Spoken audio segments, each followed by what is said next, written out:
के परिपति नियम से, जिनके अनुप्रयोग भी हम लोग अच्छे तरीके से सीख चुके हैं। आज प्यारे बच्चों उसी कड़ी में हमारे पास है लेक्चर नंबर 14, जिसमें आज हम बात करेंगे स्पेशली साइक्लोट्रॉन के बारे में। What is cyclotron? सर नाम तो बड़ा प्यारा लग रहा है, मतलब फिजिक्स के नजरिए से देखें तो नाम भी बड़ा अद्भुत देखने में लग रहा है, साइक्लोट्रॉन। What is cyclotron? ये साइक्लोट्रॉन है क्या? तो आप सभी को पता चलेगा आज की साइक्लोट्रॉन होता क्या है, ये काम कैसे करता है, इसका प्रिंसिपल क्या है, मतलब सिद्धांत क्या है, सारे बेसिक्स के बारे में आज आप जानोगे। तो स्वागत करते हैं प्यारे बच्चों आप सभी का आज की शानदार क्लास में। नमस्ते, आभार, अभिनंदन आप सभी का। जय श्री राम, राधे राधे, जय महाकाल, गुड इवनिंग। तो डियर स्टूडेंट सभी लोग जुड़ जाएंगे जल्दी से क्लास में, तब हम क्लास को आगे कंटिन्यू करेंगे। आपके पास नोटिफिकेशन पहुंच ही गया होगा, ठीक है, क्लियर है? ओके, किसी को कोई दिक्कत भैया तो बता सकते हैं। क्लियर? क्या साउंड और वीडियो क्वालिटी सब कुछ अच्छा है? मैं तेरे पसीने की हर एक बूंद को मोती से चमकाऊंगा, तू सपने बड़े देखना और उसे पूरा करके मैं दिखाऊंगा। ओके सर, मेरा भी नाम बोलिए, मैं नाम किसी का बोलता ही नहीं, बस कमेंट पढ़ता हूं। यस सर, स्टार्ट कीजिए। चलिए प्यारे बच्चों क्लास की शुरुआत करते हैं। चैप्टर नंबर 4, विद्युत धारा का चुंबकीय प्रभाव, magnetic effect of electric current. चलो तो प्यारे बच्चों हम लोग कल की क्लास का भाई रिवीजन कर ले कल की क्लास का। कुछ बच्चे कह रहे हैं सर 2 एम्पीयर की परिभाषा लेंगे तो 2 मिनट और 2 एम्पीयर लेंगे। नहीं, ऐसा नहीं, 2 मीटर ऐसा नहीं, आप उसको फिर गुणा करके पूरे फार्मूले में वैल्यू निकालिए। 1 एम्पीयर की परिभाषा पूछी जाती है तो 1 एम्पीयर परिभाषा, और फिर किसी परिपथ के एम्पीयर का मान निकाल रहे हैं दो समांतर धारावाही चालकों के बीच के लिए, अगर आप 2 एम्पीयर की परिभाषा को व्यक्त करना चाहते हैं तो फिर आप उस फार्मूले में 2 एम्पीयर वैल्यू प्राप्त कीजिए और उसमें क्या क्या किसको माने हैं वो प्राप्त कीजिए। 1 एम्पीयर के लिए वैल्यू बनाई जाती है ना, ठीक है। चलो कल हम लोगों ने ये सीखा था गतिमान आवेश तथा चुंबकत्व, हमारा चैप्टर चल रहा है। हम लोगों ने सीखा था प्यारे बच्चों 2 समांतर धारावाही चालकों के बीच बल। सर ये क्या है 2 समांतर धारावाही चालकों के बीच बल? जो बच्चे कल एब्सेंट थे ध्यान देंगे। हम लोगों ने कल इस प्रकार से ये प्रूफ किया था कि माना 2 बहुत लंबे सीधे तार हैं, बहुत लंबाई के हैं, और ये एक दूसरे से स्मॉल r दूरी पर रखे हैं इस प्रकार से। इनमें क्रमशः एक में I1 एम्पीयर की धारा प्रवाहित हो रही है, एक में I2 एम्पीयर की धारा प्रवाहित हो रही है।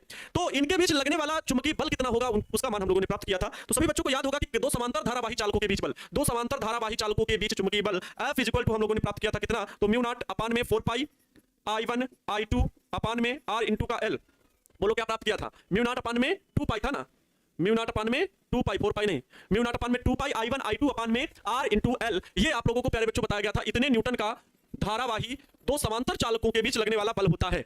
अभी तो जमीन पर उतरे हैं, आगे आकाश में भी उड़ेंगे और बिहार का हर बच्चा कहता है हम भी टारगेट बोर्ड से ही पढ़ेंगे। बहुत अच्छे। चलिए प्यारे बच्चों, तो क्या ये चीज कल सीख लिए थे? 2 चालकों में प्रवाहित धारा है I1 और I2, और इनके बीच की दूरी R, और इनके चालकों में किसी भी चालक, चाहे इसके कारण इस पर लगने वाला बल निकालो या इस चालक के कारण इस पर लगने वाला बल निकालो, ये L जो है वो क्या है? चालक की लंबाई है। वो लंबाई कितनी भी हो सकती है, आप चाहे पूरी चालक की लंबाई मानो या थोड़ा मानो।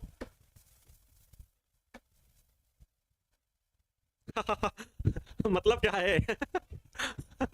हमें हंसी आ रही है आपका कमेंट पढ़ के। सर आप कमेंट पढ़ते हैं लेकिन नाम नहीं लेंगे, तो हम लोग भी टाइपर बनेंगे तो आपका नाम नहीं लेंगे। अजीब हरकत है। मतलब आप लोग के नाम पता क्या होता है, आप लोग मिसयूज करते हो। नाम बोलने के लिए मैं बोलता हूँ, अगर किसी का बच्चे का नाम ले लिया तो दूसरे लोग सर मेरा बर्थडे है आज, नाम ले लीजिए। सर मतलब उसमें केवल नाम बोलने के लिए सर मेरा कमेंट नहीं आ रहा है, प्लीज बताइए। तो अब उनका सर हाँ आपका कमेंट आ रहा है, मतलब उनका नाम पढ़ के अगर बोल दिए हाँ हाँ ठीक हो गया। नाम लेने वाले भी समय अभी चलेगा, जब रिवीजन क्लासेस होंगे ना तो नाम ही सबके लिए करेंगे। अभी हमें पढ़ने के लिए ज्यादा समय चाहिए। फिर हम लोगों को साइक्लोट्रॉन के बारे में पढ़ना है, तो साइक्लोट्रॉन क्या होता है, ठीक है। साइक्लोट्रॉन क्या होता है इसके बारे में जानना बहुत ज्यादा जरूरी है, क्योंकि अपने आप में बहुत इंपॉर्टेंट टॉपिक तो है ही, मस्त लगता है। दूसरी चीज, कई लोग इस पर कमेंट कर देते हैं कि हमें साइक्लोट्रॉन के बारे में समझाइए। अगर कोई फिजिक्स का नॉलेज रखता होगा अच्छा खासा, तो आपसे वो साइक्लोट्रॉन के बारे में जरूर पूछ लेगा कि साइक्लोट्रॉन क्या है बताइए, साइक्लोट्रॉन क्या है बताइए। तो आपको बताने में समस्या हो सकती है, इसलिए जानेंगे कि आज साइक्लोट्रॉन होता क्या है। साइक्लोट्रॉन के बारे में हम लोग सीखेंगे। सब पहले हम बता दें आपको, जो प्यारे बच्चों साइक्लोट्रॉन है वो एक प्रकार का क्या है? यंत्र है। जो साइक्लोट्रॉन होता है ये एक प्रकार का यंत्र होता है। साइक्लोट्रॉन क्या है? एक प्रकार का क्या है प्यारे साथियों? ये यंत्र है। क्या है? यंत्र। अब ये यंत्र काम क्या करता है? ये इसका काम है प्यारे बच्चों धनायनों को, ना तो ये ऋणावेशित कण को और ना ही जो न्यूट्रॉन, उन कणों को ये त्वरित गति प्रदान करता है। केवल और केवल धनायनों को त्वरित गति प्रदान करने के लिए कार्य करता है। अर्थात धनावेशित कणों को अति उच्च वेग से, ध्यान से सुनना, इसका काम क्या है? अति उच्च वेग से त्वरित गति प्रदान करने के लिए, अति उच्च वेग से त्वरित गति प्रदान करने के लिए, त्वरित गति प्रदान करने के लिए धनावेशित कणों को अगर हमें बहुत तेज दौड़ाना हो, उन्हें बहुत तेज दौड़ाना हो, तो प्यारे बच्चों हम साइक्लोट्रॉन का इस्तेमाल करेंगे। सर देखो, मैं आपको सीधा सा फंडा बता दूं, आप लोगों के मन में जो डाउट आ रहे हैं ना, मैं सबको क्लियर करना चाहता हूं। सबसे पहले मन में आपके प्रश्न आया कि साइक्लोट्रॉन क्या है, साइक्लोट्रॉन क्या है? सबसे पहला प्रश्न आपका ये था। इस प्रश्न का जवाब है कि साइक्लोट्रॉन एक यंत्र है। साइक्लोट्रॉन एक यंत्र है। फिर उसके बाद इसका काम क्या है? ये यंत्र है तो इसका काम क्या है? काम इसका क्या है? इसका कार्य क्या है ना? इसका कार्य क्या है? ये आपका प्रश्न था। तो इस प्रश्न का भी जवाब मिल गया आपको कि इसका कार्य है धनावेशित कणों को अति उच्च वेग से त्वरित गति प्रदान करना। अब आपका प्रश्न होगा सर क्यों ऐसा किया जा रहा है? तो क्यों का जवाब है आपके क्यों का जवाब है प्यारे बच्चों कि नाभिकों के जो अध्ययन के लिए, भाई नाभिक का अगर अध्ययन करना है, आप लोगों को पता है नाभिक में इलेक्ट्रॉन होता है, प्रोटॉन होता है, न्यूट्रॉन होता है, पढ़ लिया है ना। और थॉमसन सर, चैडविक सर लोगों ने कितनी मेहनत की, रदरफोर्ड सर ने तब जाके आपको बताया। लेकिन उसका रीजन क्या था? क्योंकि धनावेशित कण जैसे अल्फा कण है। अब प्रोटॉन की खोज के लिए, नाभिक की खोज के लिए उन्होंने क्या किया था? रदरफोर्ड सर ने एक सोने की पतली झिल्ली लेकर के उसमें उनके अल्फा कणों की बमबारी कराई थी। अल्फा कणों की क्या कराई थी? बमबारी का मतलब समझो, एक के बाद बमबारी का मतलब होता है कि बारी बारी से जाते रहना अल्फा कण, एक के बाद एक कण, एक के बाद एक कण अल्फा कण, वो भी बहुत तेजी से। तो नाभिकों के अध्ययन के लिए, नाभिकों के अध्ययन के लिए प्यारे बच्चों क्या किया जाता है, हम साइक्लोट्रॉन का इस्तेमाल करते हैं। किसी धनावेशित कण को अति उच्च वेग से इतनी स्पीड फैलाएंगे कि वो किसी परमाणु के भीतर ही नहीं बल्कि नाभिक के भीतर प्रवेश कर जाएगा, बल्कि नाभिक के भीतर घुस जाएगा। अब सर इतनी ताकत की जरूरत क्यों पड़ती है, इतनी वेलोसिटी की जरूरत क्या पड़ती है, क्या हमारे पास और हथियार नहीं है, हम किसी वस्तु को बहुत तेजी से गति करा सके? तो प्यारे बच्चों बता दे, परमाणु का विखंडन करने में बहुत ज्यादा ताकत लगती है। एटम बम नाम सुने हो ना, एटम बम क्यों अपने आप में विनाशकारी है? क्योंकि प्यारे बच्चों उसको तोड़ने से जो एनर्जी रिलीज होती है, जो एनर्जी विस्फोट होती है, वो अपने आप में बहुत ही खतरनाक होती है। इसलिए एटम बम खतरनाक है, समझ रहे हो? इसलिए एटम बम खतरनाक है। अब सोचो उस एटम, क्योंकि हम जानते हैं कि परमाणु को तोड़ना मुश्किल ही नहीं, बहुत ज्यादा कठिन है, और अब उस परमाणु के भीतर, नाभिक के भीतर जाना, क्योंकि हमें अध्ययन करना है, हम साइंटिस्ट हैं सर, हम फिजिक्स वाले दुनिया के हैं, और हम उस नाभिक का पता लगा करके रहेंगे। इंसानी शक्ति है, जो दिमाग है ना, ईश्वर ने बहुत बड़ी शक्ति दी है, हम उस नाभिक के अंदर पहुंचना चाहते हैं। इंसानों ने खोज निकाला, इंसानों ने खोज निकाला एक ऐसा यंत्र जिसके माध्यम से हम किसी धनावेशित कण को अति उच्च वेग प्रदान करके किसी भी नाभिक के भीतर प्रवेश दिला सकते हैं, किसी भी नाभिक के भीतर प्रवेश दिला सकते हैं। बहुत बढ़िया, साइक्लोट्रॉन, इसका आविष्कार ऑस्टिन लॉरेंस ने किया था 1929 से 1923 के कैलिफोर्निया विश्वविद्यालय में, पार्क लेन में किया था। 1932 में इसका पेंटिंग कराया था। सर इसके मैं बारे में रिवीजन की हूं, प्रियंका कुमारी जी। आपका तो कमेंट पढ़ने लायक था, इसलिए आपका कमेंट पूरा पढ़ा गया। इस तरह का कमेंट आएगा तो मैं जरूर पढ़ूंगा, आपका नाम भी लूंगा। प्यारे बच्चों, तो इसका काम क्यों किया गया? तो भाई क्यों का जवाब अभी मैंने क्या बताया, नाभिक की खोज के लिए। किसके लिए? नाभिक की खोज के लिए। किसके लिए भैया? नाभिक की खोज के लिए। और देखो जैसा कि अभी प्रियंका कुमारी जी ने लिखा, नाभिक की खोज के लिए, ठीक है, नाभिक की खोज के लिए। अभी जैसे कि इन्होंने लिखा क्या, ई.ओ. लॉरेंस उनका नाम था। जो अगर हम पहले, इसका और प्रश्न आपके मन में आया होगा कि कब हुआ, कब, ठीक है, तो इसका उत्तर है 1931 में, ठीक है। 1929 से रिसर्च चालू हुई, 1931, 1930, 1931, 1932 में इसका पेंटिंग करके, मतलब वो भी सचित्र वर्णन भी किया गया, इसका स्ट्रक्चर भी बना। प्रिंसिपल 1931 में रिलीज हुआ साइक्लोट्रॉन का, ठीक है। इसको किसने रिसर्च किया, किसने रिसर्च किया, किसने रिसर्च किया प्यारे बच्चों? तो इसका जवाब है, इसके लिए दो वैज्ञानिक हैं, ई.ओ. लॉरेंस, जैसा कि प्रियंका कुमारी जी ने लिखा, केवल लॉरेंस जी का नाम लिखा, लेकिन एक लोग और उनके सहयोगी साइंटिस्ट थे जिनका नाम था लिविंगस्टन। उनका नाम क्या था? लिविंगस्टन था, ई.ओ. लॉरेंस, ई.ओ. लॉरेंस। अब प्यारे साथियों, आप सभी के लिए ये बहुत अच्छी बात है कि आप लोगों ने जो पहले से रिसर्च करके जो चीज पढ़नी है, एक कदम आगे रहना है, एक कदम आगे रहना बहुत अच्छी आदत है। जो सर हमारा ही नहीं, जो भी सर आपके एक सब्जेक्ट पढ़ाने वाले हैं, उसके बारे में थोड़ा बहुत आपको पहले से पढ़ लेना चाहिए। इससे क्या होता है, आपको इंटरेस्ट आता है कि आज सर देखते सर कैसे बताते हैं, आखिर यूज इसका क्या है, महत्व कहां पर, बेसिक चीजें बता रहे हैं, तो वो आपको इंटरेस्ट आएगा। ये आपको आदत बनानी पड़ेगी इन चीजों की। ई.ओ. लॉरेंस प्यारे बच्चों, तथा मैंने क्या बताया, लिविंगस्टन सर ने, लिविंगस्टन सर ने, लिविंगस्टन सर ने। चलो आप मान लो इंटरव्यू ले रहे हो एक बड़े से साइंटिस्ट का, और यहां पर साइंटिस्ट ने, लेकिन आपके गुरुजी हैं आनंद सर। अब आपको प्रश्न थे आपके कि सर साइक्लोट्रॉन क्या है, सबसे पहले तो जवाब यही होता है, तो साइक्लोट्रॉन एक प्रकार का यंत्र है, आपका प्रश्न है, ठीक है, ठीक। उसके बाद नाभिक की खोज किसने की? तो भाई रदरफोर्ड ने ही की थी, क्योंकि नाभिक रदरफोर्ड ने ही बताया कि भैया परमाणु के भीतर कोई एक ऐसा स्थान है जहां पर बहुत सारे धनावेश है, जिसकी वजह से अल्फा कण क्या हो रहे थे, प्रतिकर्षित हो रहे थे। तो रदरफोर्ड ने नाभिक की खोज की थी, ठीक है, जिन्होंने प्रश्न पूछा। आर्यन कुमार जी, क्लियर? ओके, ठीक, ठीक है, बिल्कुल। हाँ, तो प्यारे बच्चों, धनावेशित कण, अब धनावेशित कण में अल्फा कण हो सकते हैं, प्रोटॉन हो सकते हैं, है ना, सभी चीजें, ठीक है। अल्फा कण हो सकते हैं, प्रोटॉन हो सकते हैं। तो मैंने जो चीजें बताई क्या वो आपको क्लियर हो गई कि इसका कार्य क्या है? तो धनावेशित कणों का अति उच्च वेग से गति प्रदान करना, ये काम ये है क्या? तो ये एक प्रकार का यंत्र है। ये किसके लिए, क्यों प्रयोग में आया, मतलब इसका क्यों इसे बनाया गया? तो नाभिक की खोज के लिए बनाया गया। कब बनाया गया? 1931 में बनाया गया। किसने बनाया? तो ई.ओ. लॉरेंस तथा लिविंगस्टन सर ने इसकी व्युत्पत्ति की। अब बात ये आती है, बड़ा प्रश्न, अब मैं आपसे प्रश्न पूछना चाहूंगा, क्योंकि साइक्लोट्रॉन थ्योरेटिकल है, पहले बता दे रहा हूं, इसमें थ्योरी बहुत ज्यादा है भैया, सब लिखा हुआ है, इसलिए कुछ चीजें मैंने पीडीएफ में लिख भी रखी हैं। बाकी वर्किंग जो है इसकी, जो कार्यविधि है, वो मैं आपको लिख करके ही पूरी समझाऊंगा, चित्र भी आपके सामने बनाऊंगा। पहले आप लोग बताइए, अब आपका प्रश्न क्या होगा आपके गुरुजी के लिए, जल्दी से प्रश्न करिए। मैं जैसे कब, क्या, क्यों, किसने, ये सारे प्रश्न आपके ही है ना। आप बताओ, आप क्या हमसे पूछना चाहते हो, साइक्लोट्रॉन के बारे में क्या पूछना चाहते हो, जल्दी से बताओ, जल्दी से बताओ भाई। सर बैच को लेट से ली हूं, आपने जो नोट्स दिए उसको कॉपी में लिख लूं? जी हाँ, कॉपी में लिख लीजिए। चलो जल्दी से बताइए, जल्दी से बताइए भैया। मैं साइक्लोट्रॉन के बारे में पूछ रहा हूं, सब तो बता दिए सर। अब एक बच्चे कमेंट आया, सब तो बता दिए। अभी आपका कमेंट ये नहीं आया है सर, क्लियर है, क्लियर लिख रहे हो अभी आप, हाँ कैसे खोज किया सर, क्या आया है, कैसे काम करता है, बहुत बढ़िया, यही चीज। अब आपका अभी प्रश्न कब हो गया, क्या हो गया, क्यों हो गया, किसने, तो चलो कभी कभी होता है कि किसने छोड़ दो, क्योंकि हमें इतना जरूरी नहीं है कि भाई चलो साइंटिस्टों ने किया, कभी कभी वैज्ञानिकों के नाम मिल जाते हैं, या फिर कभी गूगल सर्च करना पड़ता है, क्योंकि बहुत सारे साइंटिस्टों की टीम मिलकर के करती है, जरूरी नहीं जैसे आप कोविड-19 को किसी एक लोग को थोड़ी दिया जाता है कि उसकी वैक्सीन बनाने की, पूरी पूरी टीम लगती है। तो वैसे ही प्यारे बच्चों, कई बार क्या होता है, साइंटिस्टों की टीम वर्क करती है। कई बार मैंने बताया भी है कि इस चीज को साइंटिस्टों की टीम ने बनाया, तो इस वजह से कभी जरूरी नहीं कि किसने, जरूर, लेकिन कब, क्या, क्यों। अब ये यंत्र है तो इसके बारे में ये जानना है कि ये कैसे काम करता है। अरे वाह सर, ये प्रश्न पूछना चाहिए, तो इंटरव्यू लेना सीख लो कि अब ये कैसे काम करता है, कैसे ये कार्य करता है, इसके बारे में जानना है। ये तो पता है धनावेशित कणों को अति उच्च वेग से त्वरित गति प्रदान करता है, ये तो है, लेकिन कैसे वर्किंग क्या है इसकी क्या प्यारे बच्चों वर्किंग क्या है, इसकी क्रिया विधि क्या है, काम कैसे करता है सर, यही पढ़ना है आज हम लोगों को। चलिए तो साइक्लोट्रॉन के बारे में जानते हैं, कुछ चीजें आप सभी को बताने के लिए। भाई साइक्लोट्रॉन क्या है? तो साइक्लोट्रॉन एक ऐसी युक्ति है जिसकी सहायता से आवेशित कणों या आयनों को ध्यान सुनना, बोल ही चुके हैं। साइक्लोट्रॉन एक ऐसी युक्ति है जिसकी सहायता से आवेशित कणों या आयनों को उच्च वेग या उच्च ऊर्जा स्तर पर किसी लक्ष्य की ओर त्वरित किया जाता है, किसी लक्ष्य की ओर, लक्ष्य जहां पर नाभिक होगा, ठीक है, किसी लक्ष्य की ओर त्वरित किया जाता है। साइक्लोट्रॉन का आविष्कार ईओ लॉरेंस तथा लिविंगस्टन ने किया था। ईओ लॉरेंस तथा लिविंगस्टन ने किया था, याद रखेंगे, ईओ लॉरेंस तथा लिविंगस्टन सर ने काम किया था। ठीक है, समझ गए?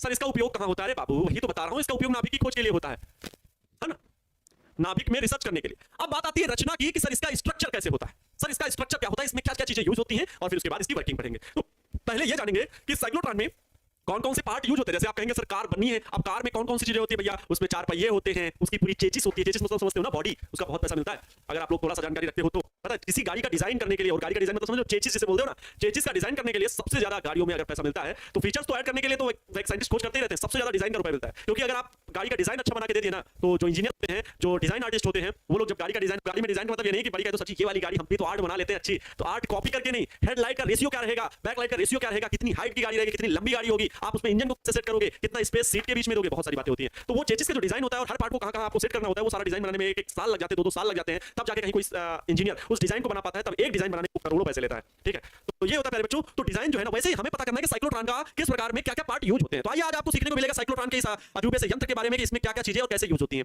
ठीक है, तो मित्रों मेरे साथ सीखने के लिए तैयार रहना। प्यारे बच्चों इसमें एक ये हो गया विद्युत रोधी बॉक्स। क्या हो गया? इसमें ये एक हो गया विद्युत रोधी बॉक्स। विद्युत रोधी बॉक्स मतलब है कि इसमें विद्युत ना तो प्रवेश कर सकती है और ना ही इसके बाहर आप जा सकते। जो भी विद्युत क्षेत्र या चुंबकीय क्षेत्र जो इसके अंदर बन जाएगा तो फिर बाहर नहीं आएगा। जैसे भाई तार है, तार रहते हैं घरों में वायरिंग, तो उसे रबर से देखो ना, रबर से वायर रहते हैं ना, अब वो आप टच करते हो तो आपको करंट लगता है, लेकिन भाई अगर खुले तार हो तो आपको करंट लग जाएगा। लेकिन क्यों? क्योंकि अंदर का विद्युत क्षेत्र बाहर नहीं आ गया। तो रबर क्या काम कर रहा है? वो प्लास्टिक क्या काम कर रही है? विद्युत रोधी का काम कर रही है। ठीक वैसे ही यहां पर भी ये इस प्रकार से विद्युत रोधी प्यारे बच्चों।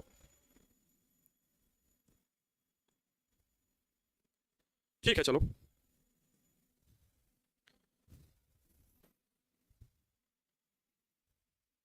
अब ध्यान सुनेंगे प्यारे बच्चों। इसमें होता क्या है, इसमें होता क्या है, दो डी आकार के डीज लगे होते हैं जो कि धातु के बने होते हैं। अब ध्यान से सुनेंगे, डी आकार के मतलब इस प्रकार से डी बनता है ना। तो ये डी आकार के दो खोखले धातु के बॉक्स होते हैं जिन्हें हम लोग डीज बोलते हैं। अब ध्यान सुनेंगे मैं कैसे बना रहा हूं।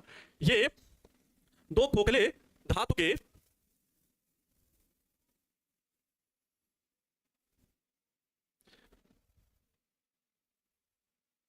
देखो आपके सामने जब फिगर बने तो फिगर को बस ध्यान से देखिए कैसे बन रहा है। इसमें दो डीज होते हैं खोखले गोलाकार आकार के। तो कैसे सर डीज मतलब समझ नहीं पा रहे, अभी तक तो पल्ले नहीं पड़ रहा कि कैसे बनेगा। ध्यान से सुनेंगे, एक कोई गोल आकार का जिसमें केक आता है, वो भी गोल डिब्बा हो, या फिर पिज्जा के लिए पिज्जा का जो आता है गोल गोल रहता है, तो उसका डिब्बा चौकोर ना हो, गोल गोल हो, उसको बीच से कट कर दीजिए। उसको बीच से क्या कर दीजिए? कट कर दीजिए। जैसे गोला है ऐसे, इसको बीच से कट कर दीजिए तो क्या होगा? एक डी इधर आ जाएगा, एक डी उधर चला जाएगा। ठीक है, ठीक वैसा ही प्यारे बच्चों ये दो डी को फिर उल्टा करके रख दिया जाता है। उल्टा करके इस प्रकार से रख दिया जाएगा, उल्टा करके इस प्रकार से रख दिया जाएगा, उल्टा करके इस प्रकार से रख दिया जाएगा। ठीक है, इन्हें क्या बोलते हैं भाई? तो डीज बोलते हैं। इन्हें क्या बोलते हैं भाई? तो डीज बोलते हैं।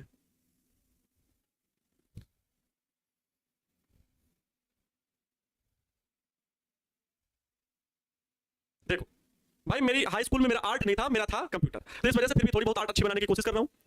ठीक है, अब ये बताओ ये कैसा चित्र है? ये उल्टा है, अभी है ये उल्टा है। ऐसा चित्र बना हुआ है क्या आपकी कॉपी में? रुको, ओहो रुकना भाई, सेलेक्ट नहीं हो रहा है।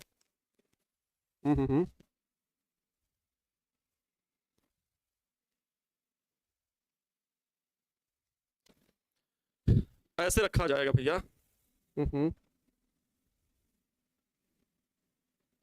एक मिनट भाई, उल्टा करके रखना है, हम तो सीधे सीधे रख दिए। हाँ आप ध्यान देंगे, इस प्रकार से हम भाई इनको उल्टा करके रखेंगे। ओ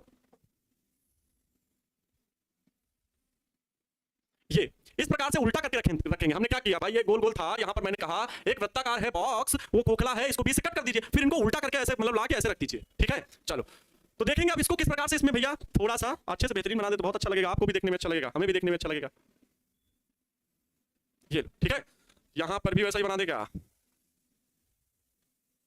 हाँ, तो ये दो डी आकार के डीज बोलते हैं। इनको क्या बोलते हैं? सबसे बड़ी बात है कि ये दो खोखले बॉक्स के डिब्बे हैं, इनको बोला जाता है डीज। इनको क्या बोला जाता है? डीज बोला जाता है, इनको बोला जाता है डीज। अब ध्यान से सुनेंगे, ये डीज किसके बने होते हैं? तो धातु के बने होते हैं। सबसे बड़ी बात धातु के बने। अरे भाई अभी लिखेंगे, अभी लैंग्वेज में लिख देंगे कि धातु के बने होते हैं। इनको एक विद्युत रोधी बॉक्स में रखा जाता है। ये क्या है? तो ये है विद्युत रोधी बॉक्स। ये क्या है? विद्युत रोधी बॉक्स है।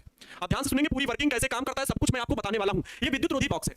इसमें होता क्या है प्यारे बच्चों, इसके भीतर एक प्रबल विद्युत चुंबकीय क्षेत्र आपको स्थापित किया जाता है। यहां पर पहले चुंबकीय क्षेत्र भी स्थापित करेंगे और विद्युत क्षेत्र भी स्थापित करेंगे। ये दो डीज हैं, एक डीज है प्यारे बच्चों D1, एक डीज है, ये डीज है D1 और ये डीज है D2। अब दो डीज जो है इनको अलग अलग नाम दिया गया, डीज D1 डीज D2। चंदा मामा सर, हाँ बिल्कुल। अब ध्यान से सुनेंगे। केंद्र से बाहर की ओर गति करा देता है साइक्लोट्रॉन के दो वृत्ताकार अर्धवृत्ताकार खोखले। बहुत अच्छी बात है। ये जो डीज दिख रहे हैं ये धातु के खोखले, मैं बोलता जा रहा हूं, ध्यान से सुनेंगे। अभी मैं वर्किंग बता दूंगा, लैंग्वेज में बाद में लिखूंगा, लैंग्वेज में बाद में लिखूंगा, और फिर प्रिंसिपल भी बताऊंगा कि इसका सिद्धांत क्या है, वास्तव में इसका प्रिंसिपल क्या है, वो चीजें। अच्छा, तो होता क्या है प्यारे बच्चों, डीज के भीतर मैंने क्या बताया कि सबसे पहले तो इसका काम क्या है, इसका काम क्या है कि आवेशित कणों या आयनों को उच्च वेग या ऊर्जा स्तर पर लक्ष्य की ओर त्वरित किया जाता है, मतलब दौड़ाया जाता है। होता कैसे है, ये काम कैसे होता है, इनके बीच में एक प्रबल प्यारे बच्चों वैद्युत क्षेत्र स्थापित किया जाता है। प्रबल वैद्युत क्षेत्र, वो भी कैसा, तो याद रखना एसी करंट प्यारे बच्चों। एसी करंट नहीं समझ पाते हो अगर अल्टरनेटिव करंट क्या है तो उसे कह सकते हैं भैया प्रत्यावर्ती विभव। क्या स्थापित किया जाता है, प्रत्यावर्ती विभव। अभी भी कुछ बच्चों को नहीं समझ में आ रहा होगा। ये प्यारे बच्चों लगभग 10,000 वोल्ट का वोल्टेज लगाया जाता है। आपके घरों में जो वोल्टेज आता है 220 वोल्टेज आता है। कितना वोल्टेज आता है, 220। लेकिन जो ऊपर खुले तार वाली वायरिंग होती है, जो खुले तार गांव में देखे होंगे, 3-3 तार घूमते हैं, वो प्यारे बच्चों 11,000 लाइन होती है। कितनी, 11,000। वैसे ही प्यारे बच्चों लगभग 10,000 वोल्ट का करंट जो यहां पर भेजा जाता है, 10,000 वोल्ट का वोल्टेज स्थापित किया जाता है इन दोनों डीज के बीच में। क्या, डीज के बीच में। ये क्या है, प्रत्यावर्ती विभव है। प्रत्यावर्ती विभव की खासियत क्या है प्यारे बच्चों, एसी करंट जो है, जो एसी करंट है, ध्यान से सुनेंगे, वो किस प्रकार से चलती है, पहले ऊपरी भाग में पॉजिटिव और फिर प्यारे बच्चों निगेटिव। ये इस प्रकार से चलती है, पॉजिटिव भी चलती है, निगेटिव भी चलती है। कौन सी, एसी करंट संघ तथा गति के रूप में चलती है। क्यों ऐसा किया जा रहा है, क्यों हमें आवश्यकता क्या पड़ती है, ध्यान सुनिए किस तरह से ई लॉरेंस और लिविंगस्टन सर ने ये रिसर्च की। होता क्या है कि यहां पर जिस भी स्रोत से मुझे एक धनावेशित कण को उत्पन्न करके एक धनायन, एक अल्फा कण यहां से निकाल करके उसको इतनी तेज दौड़ाएंगे, इतनी स्पीड से जाएगा कि अपने लक्ष्य की ओर वो पहुंच जाएगा, मतलब नाभिक में किसी प्रवेश कर जाएगा। देखिएगा इस यंत्र की खासियत। होता क्या है, यहां पर एक प्यारे बच्चों कोई भी धनावेशित कण, मान लो यहां पर जो भी धनावेशित कण है उसका आवेश है Q है, लेकिन उसके लिए मैं मान ले रहा हूं यहां पर धनावेशित कण क्या है, प्रोटॉन है। यहां पर क्या है, धनावेशित कण प्रोटॉन है, ठीक है, प्रोटॉन है। हुआ क्या, आप ध्यान से सुनेंगे, मैंने यहां पर क्या लगाया है, प्रत्यावर्ती वोल्टेज लगाया है। प्रत्यावर्ती वोल्टेज मतलब विद्युत। अब विद्युत जो है मैं क्या कर रहा हूं, बताया ना, एक बार पॉजिटिव होता है, एक बार नेगेटिव। तो मैंने इस जो प्रत्यावर्ती विभव लगाया है, एक तार पॉजिटिव होगा, एक नेगेटिव, सिंपल है। तो पहली बार में मैं इसे पॉजिटिव कर रहा हूं, इस वायर को नेगेटिव कर रहा हूं। ध्यान से सुनना, फिर आपके घरों में जो वायरिंग आई है, एक पॉजिटिव, एक रेड कलर का तार होगा, एक ब्लैक, अधिकतर ऐसे रहता है, या ब्लू ब्लैक होगा, ब्लू और रेड होगा, ब्लू और येलो होगा, ऐसे तार होते हैं। तो उसमें अलग अलग ये पता है कि एक पॉजिटिव होता है, एक नेगेटिव होता है, एक न्यूट्रल होता है। न्यूट्रल तो अर्थ के लिए ऐसे बना रहता है, उससे हमें कोई मतलब नहीं। और पॉजिटिव नेगेटिव प्यारे बच्चों ये करंट दौड़ता है। इनमें क्या होता है कि प्रत्यावर्ती विभव होता है, ये अपनी आवृत्ति बदलती है। पहली बार अगर ये पॉजिटिव है, ये नेगेटिव है, तो क्या होता है, अगले ही जैसे ही आवृत्ति अपनी फ्रीक्वेंसी चेंज करेगी, ये नेगेटिव हो जाएगा प्यारे बच्चों, ये नेगेटिव हो जाएगा, ये पॉजिटिव हो जाएगा। ये प्लस माइनस वाले जैसे माइनस होगा तो ये माइनस हो जाएगा, ये प्लस हो जाएगा। फिर आगे धारा तो फिर आगे चलेगी ना, धारा फिर आगे चलेगी, ध्यान सुनना, धारा फिर आगे चलेगी, फिर ये प्लस होगा, ये वाला, फिर ये माइनस, ये माइनस, ये प्लस, ये प्लस, ये माइनस, ये माइनस, ये प्लस, ऐसा ही क्रम चलता रहेगा। अल्टरनेटिंग करंट, एसी करंट ये होती है, सभी को पता है ये चीज, ठीक है, सभी को ये चीज पता है। अब इसमें देखिए, अब अगर ये प्रत्यावर्ती विभव 10,000 वोल्टेज का लगा रखा है, ये अति उच्च आवृत्ति की है, लगभग कितनी प्यारे बच्चों, तो 50 हर्ट्ज है। कितनी है, 50 हर्ट्ज की आवृत्ति हम यहां पर लगा दिए हैं। और ये क्या कर रही है भाई, प्रति सेकंड के भीतर ही इसका फ्रीक्वेंसी लगातार चेंज हो रही है, प्लस हो रहा है, माइनस हो रहा है, प्लस है, माइनस। अब पहली स्थिति में मैंने मान लिया है कि ये प्लस है, ये माइनस। ध्यान सुनना मेरी बात को, तो विद्युत क्षेत्र किधर चलेगा प्यारे बच्चों, प्लस से माइनस की ओर होता है। विद्युत क्षेत्र यहां इस प्रकार से स्थापित है, दोनों डीज किसके हैं, तो धातु के खोखले गोले हैं, और धातु के खोखले दोनों गोलों को मैंने एक प्रत्यावर्ती विभव जो कि 10,000 वोल्टेज का है, इसको जोड़ दिया है। तो एक तार पॉजिटिव, एक तार नेगेटिव, तो विद्युत क्षेत्र कैसा होगा, प्लस से माइनस की ओर। सिंपल है, विद्युत क्षेत्र कैसा, प्लस से माइनस की ओर, ये चीज पता है भैया। दो प्लेट, अरे भैया समझ लो, साइक्लोट्रॉन है, दो प्लेट प्यारे बच्चों, ध्यान सुनेंगे, बहुत बेसिक चीज मैं बता दूंगा भाई। ये धनावेशित प्लेट है, ये ऋणावेशित प्लेट है, ठीक। अब इनके बीच में वैद्युत क्षेत्र कैसे स्थापित होगा, सभी बच्चों को पता होगा कि वैद्युत क्षेत्र जो स्थापित होगा वो प्लस से माइनस की ओर होगा। अगर मैं इसके बीच में कहीं पर भी कोई भी Q कूलाम का आवेश छोड़ दूंगा, मैं कहीं भी कोई भी Q कूलाम का आवेश छोड़ दूंगा, ठीक है, अगर ये धनावेशित कण हुआ, तो किधर जाएगा, इस दिशा में जाएगा, सभी को पता है, v वेग से इधर दौड़ जाएगा, इसकी गति बढ़ जाएगी। हालांकि अभी धनावेश स्थिर था, लेकिन जैसे ही हमने यहां पर एक वैद्युत क्षेत्र स्थापित किया, एक तरफ प्लस एक तरफ माइनस, तो ये दौड़ गया। ये क्या हुआ, दौड़ गया प्यारे बच्चों, आवेशित कण v वेग से दौड़ गया। अब अगर ये v वेग से दौड़ गया, आप सभी को पता है एक करंट में धारा प्रवाहित हो रही है, इसके कारण इसके चारों ओर प्यारे बच्चों क्या बनेगा, इसके चारों ओर क्या बनेगा, इसके चारों ओर क्या बनेगा, विद्युत चुंबकीय क्षेत्र बनेगा। बोलो यस और नो, क्या इसके चारों ओर चुंबकीय क्षेत्र बनेगा, आप सभी का जवाब आएगा यस सर। इसके चारों ओर प्यारे बच्चों चुंबकीय क्षेत्र B बनेगा। अब इस चुंबकीय क्षेत्र के भीतर मैं किसी भी आवेशित कण को, किसी धनावेशित कण को, है ना, क्योंकि मैं यहां पर धनायन लिया हूं, ये अगर मैं v वेग से इसके भीतर इंटर करा दूं, v वेग से इंटर करा दूंगा, तो बताओ क्या होगा। अगर मैं v वेग से इंटर करा दूंगा, तो आप बताएंगे जितना मैंने अभी तक आपको कांसेप्ट सिखाया है, नजरें आपके सिर्फ मेरे स्क्रीन के ऊपर होनी चाहिए, मतलब आपके मोबाइल स्क्रीन के ऊपर और मेरी तरफ होनी चाहिए, तभी आपको सारी बातें समझ में आएंगी। मैं कह रहा हूं किसी चुंबकीय क्षेत्र के भीतर अगर धनावेशित कण को भेजेंगे तो कैसे करता है, कैसे काम करता है, आपको मैंने बताया था। अगर यहां पर देखो कागज तल के लंबवत अंदर की ओर है, कागज तल के लंबवत अंदर की ओर चुंबकीय क्षेत्र है, इसको अगर लंबवत हम प्रवेश करा दे थीटा बराबर 90 डिग्री पर, तो याद करो मैंने एक कांसेप्ट सिखाया था कि ये जैसे ही प्रवेश करेगा तो ये इसको घुमा देगा, क्या करेगा, इसकी दिशा को बदल देगा, गोल गोल इसको परिवर्तित, इसकी दिशा को, ये रही कि लंबवत प्रवेश किया तो ऐसे सीधा निकल जाएगा, नहीं, चुंबकीय क्षेत्र अगर यहां पर है और ये आवेश दौड़ता हुआ यहां पहुंचा है, तो चुंबकीय क्षेत्र का काम है इसकी दिशा को बदल देना। चुंबकीय क्षेत्र का काम क्या है, चुंबकीय क्षेत्र का कार्य है, चुंबकीय क्षेत्र आवेश की दिशा को बदल देगा। क्या करेगा, आवेश की, गतिमान आवेश की, क्योंकि आवेश कैसा है, गतिमान है, जब आवेश गतिमान होगा तब यही होगा, तो चुंबकीय क्षेत्र गतिमान आवेश की दिशा को बदल देता है, गतिमान आवेश की दिशा बदल देता है, की दिशा बदल देता है। कॉन्सेप्ट समझ गए तो फिर आपको हर एक चीज समझ में आ जाएगी। वहीं पर विद्युत क्षेत्र क्या करता है? विद्युत क्षेत्र प्यारे बच्चों क्या काम करता है अभी आपने बताया, अभी मैंने ये चीज सिखा दी और ये चीज सीख भी गए होंगे। ये विद्युत क्षेत्र प्यारे बच्चों फैला हुआ है, यहां पर मैंने धनावेशित कर छोड़ा तो ये विद्युत क्षेत्र के प्रभाव में आकर के तुरंत भाई धनावेशित वाले ने इसने क्या किया भैया? प्रतिकर्षित किया। इसने कहा भैया तुम दूर हटो, तुम धनावेशित करो, मैं तुम्हें अपने पास नहीं रखूंगा, मैं भी पॉजिटिव हूं ऑलरेडी, तुम मुझसे दूर जाओ। और ऋणावेशित क्या करेगा? अपनी ओर आकर्षित करेगा, तो इसकी जो वेलोसिटी होगी वो इंक्रीज हो जाएगी, वेग क्या हो जाएगा? बढ़ जाएगा। तो विद्युत क्षेत्र आवेशित गतिमान आवेश की गतिमान आवेश की गति को त्वरित करता है। क्या करता है? कि गति को त्वरित करता है। कितना क्या करता है बच्चों? कि गतिमान आवेश की गति को त्वरित करता है। ठीक है, हाँ फिगर फिर से समझा देंगे, परेशान नहीं हो, फिर से समझा देंगे। अब बताओ, यहां पर मैंने विद्युत क्षेत्र का कार्य बताया, यहां पर मैंने विद्युत क्षेत्र का काम बताया दिशा से संबंधित, ठीक है। यहां पर मैंने यहां पर चुंबकीय क्षेत्र का काम बताया विद्युत क्षेत्र दिशा से संबंधित, और विद्युत क्षेत्र का प्यारे बच्चों काम क्या होगा? वेग से संबंधित। इस साइक्लोट्रॉन के भीतर इन दोनों ही कॉन्सेप्ट का यूज है, इन दोनों ही कॉन्सेप्ट का प्यारे बच्चों यूज है, इसीलिए मैंने इनको जोड़ दिया है, प्लस का सिंबल लगा दिया है, और इन दोनों को मैं एक बॉक्स में इस प्रकार से बंद कर दे रहा हूं। ये बहुत बड़ा कॉन्सेप्ट है, ये हमेशा याद रखेंगे कि साइक्लोट्रॉन में चुंबकीय क्षेत्र और प्यारे बच्चों किसका? विद्युत क्षेत्र, दोनों का ही अपना अपना महत्व है। चुंबकीय क्षेत्र क्या करेगा? आवेशित कण की दिशा को बदलेगा। विद्युत क्षेत्र क्या करेगा? आवेशित करके वेग को बढ़ाएगा, वेग को बढ़ाने का काम करेगा। क्या ये चीज सारी याद है? जब थीटा बराबर चुंबकीय क्षेत्र, तो बताओ यही तो था, mv²/r बराबर qvb, ये चीज है ना। तो qvb sin थीटा था, तो थीटा बराबर 90 डिग्री रख दिए थे, तब हम लोग निकाले थे वैल्यू भाई, ये कैसे आउट हो गया था? तो r बराबर mv/qb आया था। बोलो आया था कि नहीं? बताए थे कि अगर जितना ज्यादा वेग होगा त्रिज्या उतनी ही ज्यादा बढ़ती जाएगी। ठीक वही कॉन्सेप्ट प्यारे बच्चों यहां पर है। ये दो डीज हैं, डीज के भीतर हमने वैद्युत क्षेत्र स्थापित किया है, यहां पर हम चुंबकीय क्षेत्र भी रखेंगे। चुंबकीय क्षेत्र चाहे कागज तल के लंबवत अंदर की ओर रखो और चाहे प्यारे बच्चों बाहर की ओर रखो। मैं अगर कागज तल के लंबवत बाहर की ओर रख लूं, क्योंकि हर बार अंदर की ओर रखता हूं, तो चलो आज बाहर की ओर रख लेते हैं। कोई दिक्कत किसी को? भाई बाहर की ओर रख लो, कोई दिक्कत नहीं है, कोई दिक्कत नहीं है, सब बात बराबर है, सब बात बराबर है। वही चाहे भीतर की ओर रखो चाहे अंदर की ओर रखो, कोई फर्क नहीं पड़ने वाला। ठीक है, ये कागज तल के लंबवत भीतर की बाहर की ओर क्या है? चुंबकीय क्षेत्र है। बाहर की ओर मतलब आपकी ओर आवेशित कण का यहां पर अगर हम छोड़ें, जो कि मैं किसको छोड़ रहा हूं? प्रोटॉन को छोड़ रहा हूं। किसको छोड़ रहा हूं प्यारे बच्चों? प्रोटॉन को छोड़ रहा हूं, P+। अब ये यहां से किधर जाएगा बोलो? अगर ये पॉजिटिव आवेश है, अगर बीच के भीतर छूटा, जैसे छूटा धड़ाम, मान लो यहां से बीच से किसी स्रोत से मैंने लगा रखा है, स्रोत बीच के खोखले बेवले के बीच में एकदम सेंटर पर मैंने लगा रखा है, और वहां से एक आवेश को छोड़ा धड़ाम, जो कि धनावेशित कण, क्या होगा? विद्युत क्षेत्र में क्या होगा? प्लस से माइनस की ओर विद्युत क्षेत्र, और ये धनावेशित कण है तो ये किधर आकर्षित होगा? माइनस की ओर आकर्षित होगा। अब माइनस की ओर ये प्यारे बच्चों तेजी से घूमा, तेजी से गया, एकदम ऐसे घूम गया, एकदम ऐसे तेजी से निकला। लेकिन हुआ क्या प्यारे बच्चों? जैसे ही इसमें प्रवेश किया, ये जैसे ही इसमें प्रवेश करेगा प्यारे बच्चों, यहां पर सभी जगह डीज और पूरे इस विद्युत रोधी बॉक्स के भीतर क्या है? चुंबकीय क्षेत्र फैला हुआ है। क्या फैला हुआ है? चुंबकीय क्षेत्र फैला हुआ है। और ये चुंबकीय क्षेत्र क्या मैंने बताया कि चुंबकीय क्षेत्र लंबवत है, आपकी ओर है, आवेशित करके वेग की दिशा ऊपर की ओर इस प्रकार से निकला, तो वो क्या होगा प्यारे बच्चों? उस पर लगने वाले बल की दिशा क्या होगी? जैसे वो निकला, दाहिना हाथ होना चाहिए, है ना, दाहिना हाथ, क्योंकि दाएं हाथ की हथेली का दूसरा नियम। चुंबकीय क्षेत्र आपकी ओर ऊपर की ओर है, अंगूठा प्यारे बच्चों किधर? अंगूठा आवेशित करके वेग की दिशा, तो आवेशित कर ऊपर की ओर निकला, लेकिन प्यारे बच्चों क्या हुआ? लगने वाले चुंबकीय बल की दिशा हमारी ओर, लगने वाले चुंबकीय बल की दिशा इधर। होता क्या है? जैसे ही ये विवेक से बाहर गया, तो प्यारे बच्चों जो चुंबकीय क्षेत्र है ना, अभी मैंने बताया, जब आप लोगों ने पढ़ा था कि लंबवत जब कोई आवेशित कर प्रवेश करेगा तो वो वृत्तीय पथ पर घूमने लगेगा। किसमें घूमने लगेगा? वृत्तीय पथ पर घूमने लगा। ये जैसे ही विवेक से बाहर आया, इसके चुंबकीय क्षेत्र ने इसको प्यारे बच्चों, इसके चुंबकीय क्षेत्र ने इसको वृत्तीय पथ में घुमा दिया, इस प्रकार से ये गोल गोल प्यारे बच्चों घूमने लगा।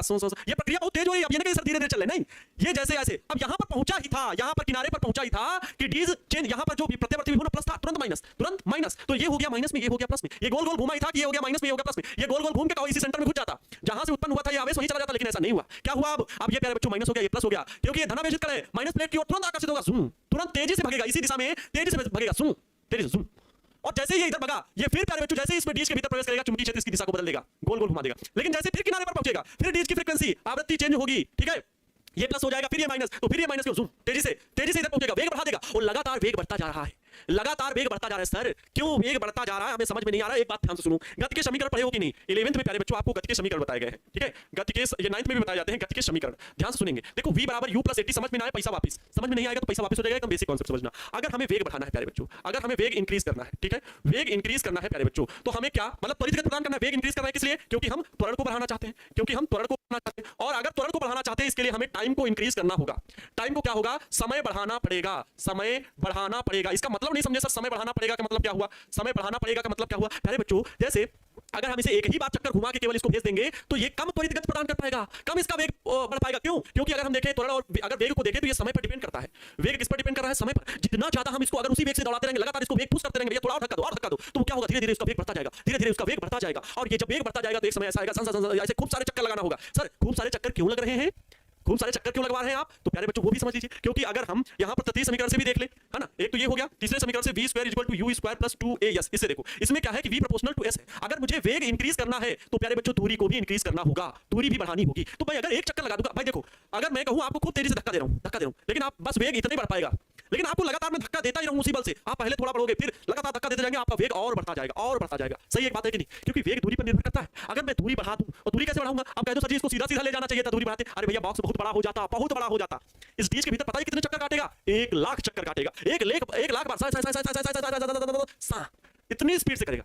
जनरेटर चलता है ना, सुने हो ना, वो तो फिर भी कुछ बात है, उससे कई लाख गुना स्पीड इसकी तेज होगी। इतने चक्कर काटेगा प्यारे बच्चों, 1 लाख चक्कर काटेगा। 1 लाख बार ये वृत्ति पथ पर घूमेगा। तो सर ये वृत्ति पथ पूरा कंप्लीट तो नहीं कर लेगा कि एक ही बार अपनी जगह पर घूमा करेगा? उसका भी कॉन्सेप्ट है, अपनी जगह पर ही नहीं गोल गोल घूमा करेगा। इसकी त्रिज्या लगातार बढ़ती जाएगी। क्यों बढ़ती जाएगी? क्योंकि हर एक बार जैसे ही डीस के बीच में आता है इसका वेग बढ़ जाता है, विद्युत क्षेत्र इसका वेग बढ़ा देता है, चुंबकीय क्षेत्र इसकी त्रिज्या बढ़ा देती है। देखो यहां पर मैंने बताया कि RMV मतलब R प्रोपोर्शनल टू V है, ठीक है, R proportional to V।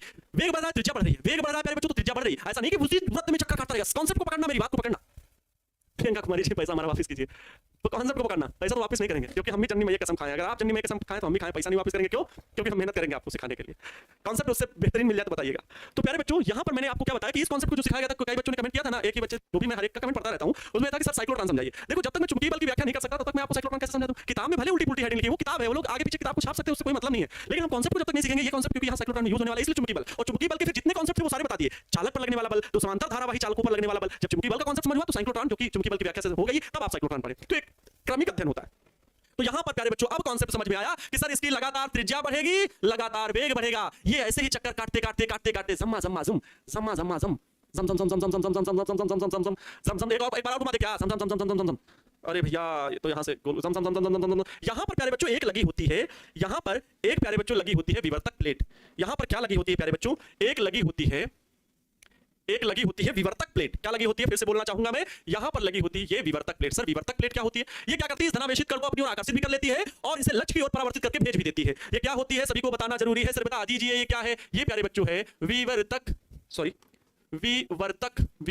Plate है, विवर्तक प्लेट है। अब ये आवेशित कण यहां विवर्तक प्लेट के पास से तेजी से बाहर लक्ष्य की ओर प्यारे बच्चों चला जाएगा। किधर चला जाएगा? तो लक्ष्य की ओर गति करते हुए निकल जाएगा, लक्ष्य की ओर गति करते हुए निकल जाएगा। ओहो गजब कॉन्सेप्ट था सर। इस प्रकार से ये साइक्लोट्रॉन बनता है। और प्यारे साथियों अगर ये चित्र आपको समझ में आ गया, इसकी वर्किंग समझ में आ गई, तो मैं वादे के साथ कहता हूं, ठीक है, जिस प्रकार से चंद्रयान को छोड़ा जाता है, क्या था उसी प्रकार से हाँ चंद्रयान को भी प्यारे बच्चों हमारे पृथ्वी के पहले चक्कर लगा के, क्योंकि उसका वेग बढ़ाना है, उसको हमें गुरुत्वाकर्षण शक्ति पहली बात तो इकट्ठे पार नहीं कर पाएगा, इतना उसके पास वेग नहीं है। लेकिन वृत्तीय पथ में घुमाते घुमाते, क्योंकि लगातार उसको जैसे घूम रहा है तो त्रिज्या बढ़ती जा रही है।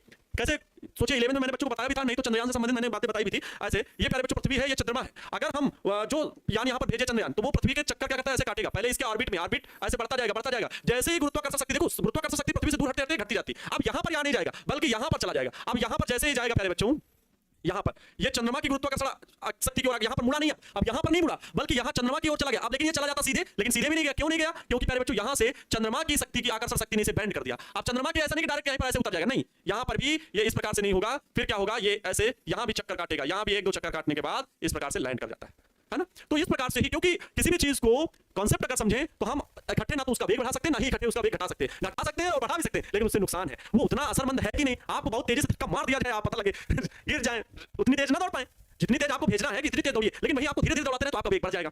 ठीक है, चलो सर आप बोले थे बॉक्स में कुछ बाहर नहीं जाएगा। अरे भैया ये कहाँ गया? कॉन्सेप्ट कहाँ गया? ये बॉक्स, अरे ये विद्युत रोधी बॉक्स से यहाँ से एक डिवाइडर, वो छोटा सा कह सकते हैं, जैसे लगता नहीं है कार्बन का, वो लगा के बस एक पाइप जुड़ी हुई है, वहीं से बाहर निकल जाता है। ठीक है, बॉक्स का मतलब विद्युत रोधी है, बाहर कुछ आ नहीं जा सकता, इसका मतलब ये नहीं था। ठीक है, सबको पैसा चाहिए है ना। सर समझ में आ गया, खुद से बना लेंगे, बहुत अच्छी बात है। चलिए प्रिंसिपल समझ लेते हैं, फिर से मैं एक बार समझा रहा हूँ। यहाँ पर क्या होता है? प्रत्यावर्ती उच्च विभव का लगाते हैं। ये कैसा है? उच्च विभव है। ठीक है, उच्च विभव मतलब 10,000 वोल्ट लगभग। ठीक है, इससे भी ज्यादा होता है, 10,000 से 1 लाख के बीच का वोल्टेज लगाया जाता है। 20,000 भी लगा सकते हैं, 25,000 भी लगा सकते हैं, 50,000 वोल्टेज का भी लगा सकते हैं, लेकिन 10,000 मैंने मिनिमम लिख दिया है। ठीक है, इससे अधिक आप कितना भी लगा सकते हैं, 10,000 वोल्ट से 1 लाख तक। ठीक है, 1 लाख तक, याद रखिएगा 1 लाख तक लगाया जाता है, 1 लाख तक वोल्टेज हो सकता है। उत्तर सर कहेंगे 1 लाख का वोल्टेज कहां से आएगा? ये आपके मन में आ जाएगा। और 1 लाख से वोल्टेज मैंने बता रखा है कॉन्सेप्ट प्यारे बच्चों, इसीलिए सिस्टमेटिक वे में पढ़ना चाहिए। अब याद आना चाहिए 1 लाख से अधिक वोल्टेज कहां पर बना सकते हैं? जल्दी से बताइए कमेंट बॉक्स में। वो कौन सा यंत्र था जिससे हम 1 लाख से अधिक वोल्टेज लगभग 10 लाख वोल्ट का करंट बना सकते थे? जल्दी से बताओ कौन सा वो यंत्र था, जल्दी से बताइए भैया। वो कौन सा यंत्र था जिसके माध्यम से हम 1 लाख से अधिक वोल्टेज बना सकते थे 10 लाख वोल्ट तक? बताओ जल्दी से भैया, टाइम हो रहा है। वन डायग्राफ जनित सबसे पहले कमेंट आया हमारे पास ऋषिकेश कुमार जी का, बहुत अच्छा लगा आपका। ठीक है, बहुत उसके बाद कमेंट आ रहे हैं, ज्योति कुमारी जी के भी कमेंट आ गए हैं। ठीक है, मधु कुमार, पंकज, ऋषिका, ऋषिराज, ठीक है, रघुवंश, अभिषेक, रोहित, सबका नाम ले ही लेना, काजल केशरी, एमडी सलमान, शिवम कुमार, नेहा। चलो रोशन, बहुत सारे बच्चे कमेंट कर रहे हैं कि सर वैन डे ग्राफ जनित्र जो है प्यारे बच्चों उससे हम अधिक वोल्टेज बना सकते हैं। तो पहले हम वैन डे ग्राफ जनरेटर बना चुके हैं ना, तो उसका यूज करके हम अधिक वोल्टेज बना लेंगे और यहां पर एक आयन को जब छोड़ेंगे तो पता है चुंबकीय क्षेत्र उसकी दिशा बदलेगा, वैद्युत क्षेत्र उसको वेग प्रदान करेगा। तो कभी ये नहीं होगा कि ये एक ही वृत्त में चक्कर काटेगा। इसका कांसेप्ट मैंने ये देखो समझा दिया। अगर भैया दूरी बढ़ा देंगे तो वेग बढ़ जाएगा और जब दूरी बहुत सारी चल लेगा तो ये बहुत तेजी से इसका वेग हो जाएगा। तो ये काम करना है। दूसरा, समय बहुत लगता है तो वेग बढ़ाने के लिए भैया समय इसीलिए तो व्यतीत करेंगे ना, समय कहां व्यतीत करेंगे, सिर्फ चक्कर काटेंगे, समय व्यतीत हो जाएगा। चलो कांसेप्ट समझ लेते हैं भैया। ये तो था आपका पृथ्वी और चंद्रमा से संबंधित मैंने कांसेप्ट सिखाया भैया। चलो साइक्लोट्रॉन का सिद्धांत प्रिंसिपल क्या है, सारी चीज लिखने वाली थी तो बहुत छोटे शब्दों में पहले मैंने देखो यहां पर लिख दिया। इस पूरी बात का सारांश ये दो लाइनें हैं। अगर आप पूरी ये बात नहीं याद कर पाना तो आप ये दो लाइनें याद कर सकते हो। सिंपल सी बात है, पहले समझना। जो चीज मैंने बोल दी ना वही सारी चीजें लिखी हैं, समझो। साइक्लोट्रॉन के सिद्धांत के अनुसार किसी धनावेशित कण को विद्युत तथा चुंबकीय क्षेत्र में उच्च वेग से त्वरित गति प्रदान कराते हैं। विद्युत तथा चुंबकीय क्षेत्र में अति उच्च वेग से त्वरित गति प्रदान कराते हैं। विद्युत क्षेत्र तथा चुंबकीय क्षेत्र एक दूसरे के लंबवत होते हैं। जो डीज के भीतर, जो बॉक्स के भीतर विद्युत क्षेत्र और चुंबकीय क्षेत्र है वो एक दूसरे के लंबवत है। देखो ना यहां पर देखो, चुंबकीय क्षेत्र बनाया प्यारे बच्चों इस दिशा में और वैद्युत क्षेत्र इस दिशा में बनाया, चुंबकीय क्षेत्र आपकी ओर लंबवत हुआ कि नहीं, चुंबकीय क्षेत्र आपकी ओर और विद्युत क्षेत्र इस दिशा में। तो दोनों के बीच कितने डिग्री का कोण, 90 डिग्री का कोण। तो दोनों एक दूसरे के क्या होते हैं, लंबवत होते हैं, ठीक है, जिसमें अधिक वोल्टता व उच्च आवृत्ति का वैद्युत क्षेत्र स्थापित होता है। वैद्युत क्षेत्र कण का उच्च वेग से त्वरित गति प्रदान करता है। वैद्युत क्षेत्र का काम क्या है, वैद्युत क्षेत्र कण को उच्च वेग प्रदान करता है। कण को किसका, वैद्युत क्षेत्र का काम क्या है, जो मैंने बोला वैद्युत क्षेत्र का काम है कण को उच्च वेग से त्वरित गति प्रदान करता है, जबकि चुंबकीय क्षेत्र कण की दिशा को परिवर्तित करता है। सिंपल सी बात, बस यही हो गया। जो चीज मैंने समझाई वही सारी चीजें लिखी हुई। अब इनको अगर दो लाइन में इस पूरे सारांश को समझें तो हम कहेंगे जो दोनों डीज के बीच ये नहीं होगा, ठीक है, दोनों डीज के बीच में लगे परिवर्ती प्रत्यावर्ती विभव की आवृत्ति, घूमने की आवृत्ति, ये जो प्लस माइनस हो रहा है ना, प्लस माइनस जो हो रहा है ना, घूमने की आवृत्ति जो है इसके प्लस से माइनस, माइनस प्लस, ये जो हो रहा है इसके घूमने की आवृत्ति के बराबर होनी चाहिए। इस प्रकार इसे व्यवस्थित ही किया जाता है, इस प्रकार इसे व्यवस्थित ही किया जाता है कि इसके घूमने की आवृत्ति के प्यारे बच्चों क्या होता है, बराबर होता है। जो ये प्लस माइनस होगा वैसे ही ये भी, जैसे ये प्लस माइनस मतलब पता है ना, अभी जैसे ये यहां पर आता है, ये घूम करके यहां से यहां आएगा, तो प्यारे बच्चों ये अगर प्लस से माइनस इधर नहीं होगा तो ये इधर नहीं जाएगा, फिर ये जहां से गया था वहीं चला जाएगा। लेकिन हुआ क्या, ये माइनस हो गया तो ये माइनस की ओर तुरंत आकर्षित हो गया। अब जब ये यहां चला गया तो फिर ये यहां घूमे, जब यहां पहुंचा तो फिर ये प्लेट प्लस हो गया, ये माइनस हो गया तो फिर ये माइनस की ओर चला गया। तो इस प्रकार से प्यारे बच्चों जो आवृत्ति है वो इसके घूमने के, कण के घूमने की आवृत्ति के बराबर होनी चाहिए। यही बात यहां पर लिखी हुई है। दोनों डीज के बीच में लगे परिवर्ती प्रत्यावर्ती विभव की आवृत्ति घूमने वाले आवेशित कण के परिक्रमण आवृत्ति के बराबर होनी चाहिए। चलो अब इसके बाद प्यारे बच्चों हम लोग कार्यविधि को पढ़ लेते हैं, ठीक है, कार्यविधि को पढ़ लेते हैं, ठीक है, कार्यविधि पढ़ लेते हैं। कार्यविधि जो जो जैसे वर्किंग हुई है ठीक वैसे ही, ठीक है, ठीक वैसे ही हमें पढ़ना है। तो दोनों डीज के बीच में जो परिवर्ती प्रत्यावर्ती विभव लगा हुआ है वो क्या होता है, इसके घूमने को लगातार दिशा और वेग को बदलते रहते हैं हम लोग, दिशा और वेग को हम लोग बदलते रहते हैं, ठीक है। चलो लिखना प्रारंभ करेंगे भैया। दोनों डीज के बीच में होता क्या है, मेरे पास रिमोट है भाई, रिमोट को मैं थोड़ा सा बदल के देखना चाहूंगा। हाँ ये सिद्धांत कहां गया चित्र। दोनों डीज के बीच में किसी स्रोत से जो आवेश उत्पन्न हुआ है, वो धनायन जो उत्पन्न हुआ है वो प्रत्यावर्ती विभव के ऋण आवेश की ओर आकर्षित होता है, ठीक है, या ऋण प्लेट की ओर, ठीक है। इस प्रकार से हम लोग बोलेंगे भाई दोनों डीज के बीच में किसी स्रोत से धनायन उत्पन्न होता है, धनायन उत्पन्न होता है जो प्रत्यावर्ती, जो आरोपित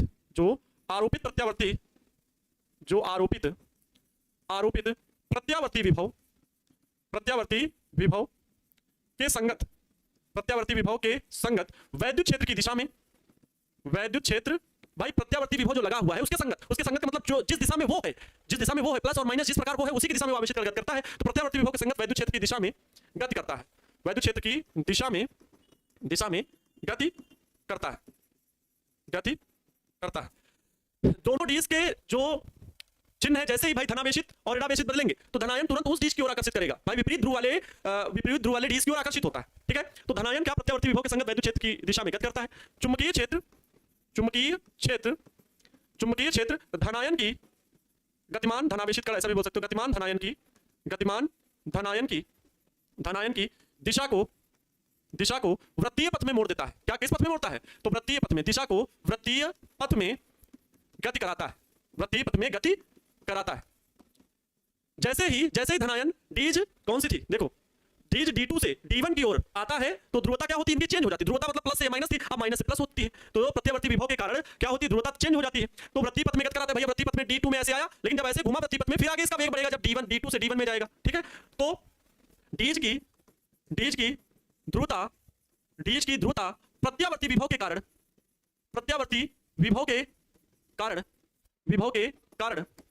परिवर्तित होती रहती है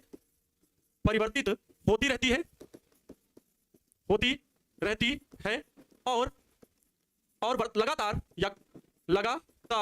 लगातार धनायन वृत्तीय पथ में अधिक वेग व वृत्तीय पथ की त्रिज्या बढ़ती रहती है ना, तो कारण परिवर्ती डीज की ध्रुवता परिवर्ती विभव के कारण परिवर्तित होती रहती है और लगातार धनायन अधिक वेग से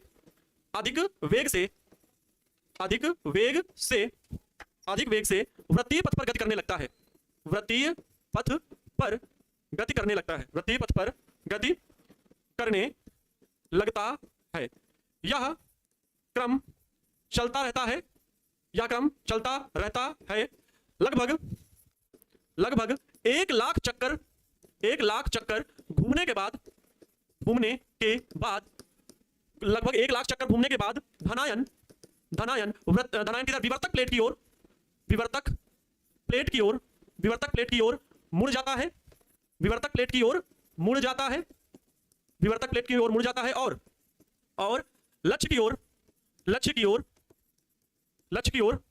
पहुंचता है। ये हो गई प्यारे बच्चों वर्किंग पूरी समझ में आ गई होगी क्योंकि मैंने पूरा बोल के समझा दिया है। ठीक है, कौन सा विषय है सर, देखो कौन सा विषय आए, लेट लपेट आए, गजब। अब जो लेट में आए तो फिर से समझाइए फिर से, क्योंकि ये बहुत बड़ी कहानी, इसको लिखने का तो केवल एक फॉर्मेलिटी है, क्योंकि जो मैंने शब्दों में बोला, जो मैंने आपको इस चित्र में समझाया, जो मैंने इस चित्र में आपको समझाया वही सारी बातें लिखी। परिवर्ती प्रत्यावर्ती विभव की लगातार ध्रुवता चेंज होती रहती है। जो धनायन बाहर निकला ये लगातार वृत्तीय पथ में अति उच्च वेग से गति करने लगता है। लगभग 1 लाख चक्कर काटने के बाद ये लक्ष्य की ओर विवर्तक प्लेट की ओर आकर्षित होकर के लक्ष्य की ओर मुड़ जाता है।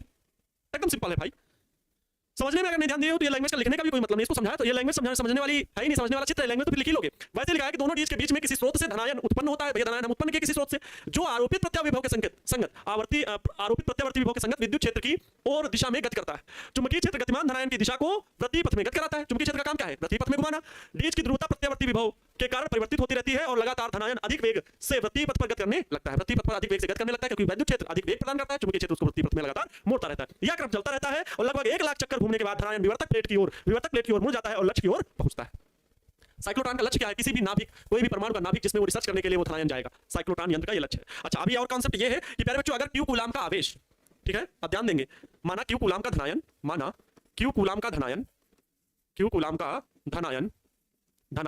या धनावेशित कण, Q कूलाम का धनावेशित कण R त्रिज्या के वृत्तीय पथ पर घूमता है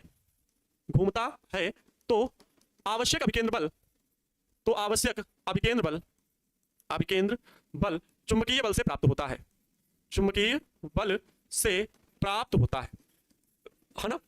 अब ये कॉन्सेप्ट सीख लो। अभिकेंद्र बल भैया मतलब क्या कह रहे हैं? अभिकेंद्र बल का मतलब कह रहे हैं mv²/r। ये धनायन का उस धनावेशित कण का द्रव्यमान है m, बराबर किसके होगा? तो qvb sin थीटा sin 90 होगा, जो कि qvb sin थीटा के पर 90 डिग्री, जो कि वैल्यू 1 होगी। अच्छा, v स्क्वायर से एक भी कैंसिल आउट, ये बनेगा mv/r बराबर qv sin 90 वैल्यू 1 होगी। हमें r चाहिए, वृत्तीय पथ की त्रिज्या, तो r बराबर r इधर भेजेंगे, qv इधर आ जाएगा, तो mv/qv हो जाएगा। इस यह क्या आया है? उस धनावेशित करके वृत्तीय पथ की त्रिज्या आई है। धनावेशित करके वृत्तीय पथ की त्रिज्या आई है। अगर एक डीज में घूमने का समय आप निकालें, एक डीज में घूमने का समय, एक डीज में केवल मैं बात कर रहा हूं, मतलब d1 कह लो या d2, d1 या d2, एक डीज में घूमने का समय, तो t बराबर चली गई दूरी कितनी? एक डीज की अर्धवृत्त की त्रिज्या पाई r दूरी बटे चाल कितना v, तो ये होगा, ये वैल्यू भी हम निकाल सकते हैं बस। अब अगर बात आए कि साइक्लोट्रॉन की सीमाएं क्या है, तो ये चीज बहुत जानना जरूरी है, ध्यान से समझ लेंगे भाई। साइक्लोट्रॉन न्यूट्रॉन को विक्षेपित नहीं कर घुमा सकता है और ना ही प्यारे बच्चों इलेक्ट्रॉन को, क्योंकि इनका द्रव्यमान बहुत कम होता है। साइक्लोट्रॉन द्वारा अनावेशित कण जैसे न्यूट्रॉन, जो कि नाभिकीय क्रियाओं के लिए सर्वश्रेष्ठ प्रक्षेपक है, को त्वरित नहीं किया जा सकता। क्या? न्यूट्रॉन को त्वरित नहीं किया जा सकता क्योंकि इनका द्रव्यमान कम है। और आगे देखो, साइक्लोट्रॉन द्वारा इलेक्ट्रॉनों को त्वरित नहीं किया जा सकता है क्योंकि इनका प्यारे बच्चों क्या है? द्रव्यमान बहुत कम है। यहाँ पर जैसे न्यूट्रॉन को क्यों नहीं? क्योंकि न्यूट्रॉन पर कोई चार्ज ही नहीं है, न्यूट्रल है। न्यूट्रॉन पर कोई चार्ज नहीं, तो ये वृत्तीय पथ पर घूम ही नहीं पाएगा, इस पर प्रत्यावर्ती विभव काम ही नहीं करेगा। इस वजह से साइक्लोट्रॉन पर न्यूट्रॉन को गति नहीं कराया जा सकता। इलेक्ट्रॉनों को त्वरित गति नहीं किया जा सकता क्योंकि इनका द्रव्यमान बहुत उच्च वेग से गति करने लगते हैं। सॉरी, इनका द्रव्यमान बहुत कम होता है। देखो यहाँ पर ऊटपटांग लिखा हुआ है, इनका द्रव्यमान प्यारे बच्चों क्या होता है? बहुत कम होता है, यानी इनका द्रव्यमान बहुत कम होता है। ठीक है, साइक्लोट्रॉन द्वारा आवेशित कणों को इतने उच्च वेग से त्वरित नहीं किया जा सकता, उनका वेग प्रकाश के वेग तुल्य हो जाए, क्योंकि इतने उच्च वेग पर आवेशित कणों का द्रव्यमान नियत न रह करके वेग के साथ परिवर्तित हो जाएगा। मतलब जो साइक्लोट्रॉन द्वारा हम गति प्रदान कर रहे हैं धनावेशित कणों को, इतना उच्च भी नहीं कर सकते हैं कि वो बहुत अधिक वेग से गति करने लगे, क्योंकि इससे क्या होगा? इससे ये होगा कि वो प्रकाश के चाल से गति करने लगे, तो जो धनावेशित कण का द्रव्यमान है वो प्यारे बच्चों बदल जाएगा। धनावेशित कण का क्या द्रव्यमान जो है वो बदल जाएगा, धनावेशित कण का द्रव्यमान बदल जाएगा। ठीक है, द्रव्यमान बदल जाएगा। ठीक है, चलो तो प्यारे साथियों, आज इसी क्रम से हम विदा लेते हैं। साइक्लोट्रॉन की कहानी आपको समझ में आ गई होगी। कल की क्लास में हम लोग बलागुड़ के बारे में बात करेंगे। टार्क जो कार्य करता है किसी भी लूप में, तो द्विध्रुव आघूर्ण कल हम लोग बात करेंगे, चुंबकीय द्विध्रुव आघूर्ण क्या होता है वो सब बात करेंगे, कल की क्लास में डिस्कस करेंगे। इसके बाद आप लोगों को धारामापी भी बताना है, धारामापी कैसे वोल्टमीटर के रूप में काम करता है, इन सभी के बारे में बात करेंगे। निलंबित कुंडली धारामापी, कीलकित कुंडली धारामापी, जो कि अभी 3 से 4 दिन लेक्चर, मतलब इस वीक में हम पूरा चैप्टर खत्म कर देंगे आप सभी का, ठीक है, ये चैप्टर। फिर 5वें चैप्टर में समझ चले जाएंगे हम लोग, जहां पर पृथ्वी के चुंबकत्व के बारे में बात करेंगे कि पृथ्वी में चुंबकत्व किस प्रकार वर्क करता है। चलिए आज की क्लास आप सभी को पसंद आई होगी, जिन्होंने भी अच्छे तरीके से देखा और नहीं देखा है, तो मेरा ये आप सभी के लिए रिक्वेस्ट है कि आप सभी लोग क्लास को जरूर देख लीजिएगा। मिलते हैं कल की क्लास में, खुश रहें, मस्त रहें, दूसरों को भी खुश रखने का पूरा प्रयास करें। जय हिंद।